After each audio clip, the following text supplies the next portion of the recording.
Bradley, are you ready? So, being the chief of confusion, I always can ask a legitimate question, just who is this kid anyway?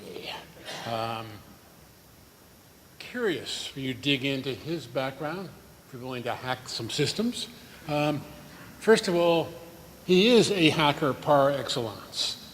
Don't know if you know who he's hacking with there. This is taken some time ago, but I believe you were one of the key people that got us to actually get the hackathons going inside Yahoo, which actually changed the culture of Yahoo quite a bit.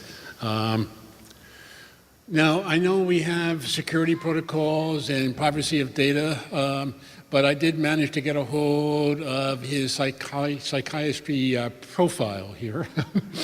And it does turn out that it's pretty damn interesting. You rate kind of high on imagination, consciousness, very little on neuroticism, and in terms of openness for what you're about to do with Google, I think that's pretty good. So that's pretty interesting.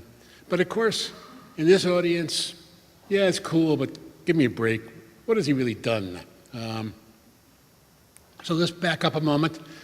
When you ran the advanced development group at Yahoo, he drove the acquisitions of Flickr, which everyone in this room surely knows, and my blog log.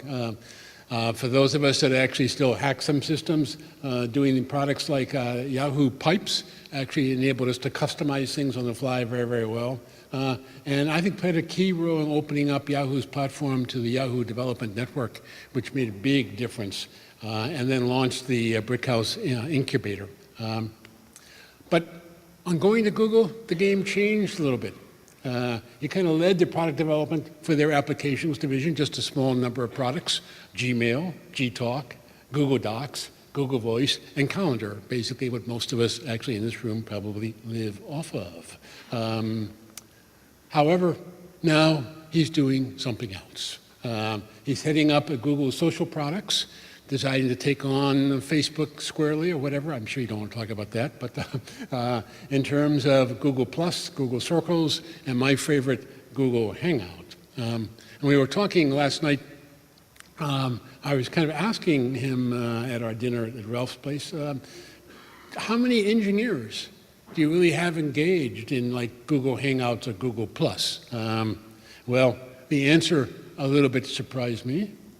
It turns out once a year, his engineering team takes over the entire Grand Himalaya. So that makes it probably over 1,000 engineers that you have, that you bring here, plus or minus, which is not a bad start. I think, though, it's going to be curious to a lot of us in this room. If that's the case, obviously, you still think face-to-face matters.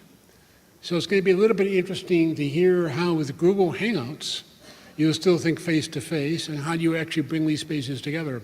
So some of us are also in this audience interested in how do you run a development group of kind of geeks, 1,000 geeks, spread over not a huge area, but a moderate area. How do you use your own dog food to manage those, to create the agility that is really required, and how much does that drive some of your insights? Anyway, let's just say, welcome, Bradley.